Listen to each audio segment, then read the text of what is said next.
L'artiste plasticienne Zulekha Bouabdellah, on va voir bien entendu des images, des très belles images de votre nouvelle création. Est-ce que vous pouvez nous dire ce qui vous a inspiré cette nouvelle série d'œuvres? Ce qui m'a inspiré cette nouvelle série d'œuvres, Let's Dance. Dansons, oui absolument. Vous connaissez ma vidéo, j'étais venue à l'émission d'ailleurs pour présenter cette vidéo. Oui, parce qu'en fait, quand je dis Let's Dance, c'est la question du corps, encore une fois, qui revient. C'est un sujet qui m'est très cher. Et ici, pour cette exposition, je présente une série de peintures où j'interroge, où je me confronte à la peinture européenne et à travers elle la question de la représentation du corps. Et à l'aune finalement des notions très importantes aujourd'hui à juste titre sur le consentement, le libre arbitre, la violence symbolique. Voilà. Très coloré. Je suis toujours fidèle à mes beaucoup de couleurs, mes préoccupations. C'est très vif, beaucoup de couleurs. Oui, mais en fait, les couleurs ici sont plutôt un leurre. En fait, disons que je suis très sensible au pop art. Vous parlez de burger, moi je parle de pop art. Parce que les couleurs ici, elles paraissent innocentes. Mais dans la composition que je propose, qui est une composition où il y a une tension comme ça sur ce corps qui se compose et se décompose. Et j'essaye de créer une tension comme ça entre contraste, un contraste entre l'innocence des couleurs a priori et le sujet parfois, malheureusement, souvent en ce temps-ci dramatique quand il s'agit du corps. Le corps des femmes notamment? Oui, le corps des femmes. Mais moi j'ai envie de vous dire les corps des femmes et des hommes aussi.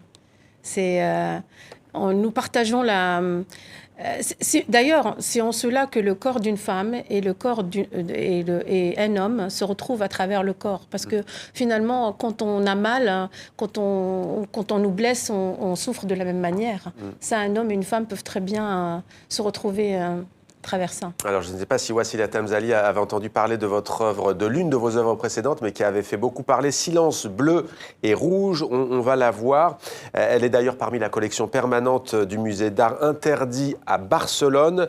C'était il y a 10 ans. Elle avait suscité polémique. On était juste après les attentats contre Charlie Hebdo en janvier 2015.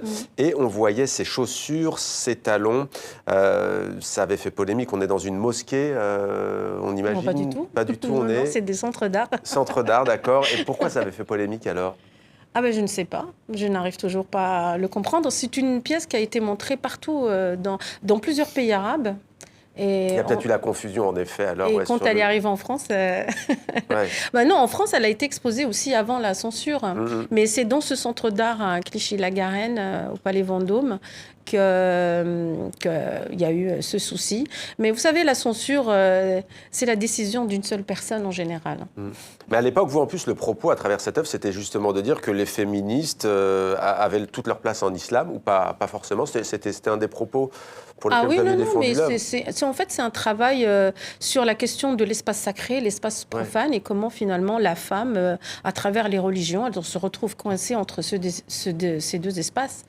En fait, c'est finalement pas seulement un thème qui appartient à la religion musulmane, on la trouve dans toutes les autres religions. Universel, voilà. En tout cas, ça montre que quand on est artiste et qu'on fait une œuvre, elle est toujours tributaire, elle peut tomber sous le joug d'un contexte politique, social.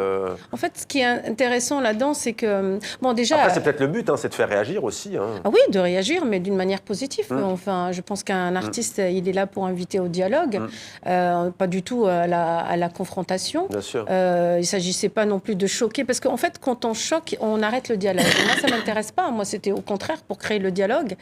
Et aussi, je voudrais dire que c'est intéressant, parce qu'en général, les artistes, on nous dit toujours, surtout, faites pas de politique, vous êtes des artistes, nous, vous ne mêlez pas de la politique. Mais en tout cas, parfois, la politique ne se dérange pas pour venir nous déranger.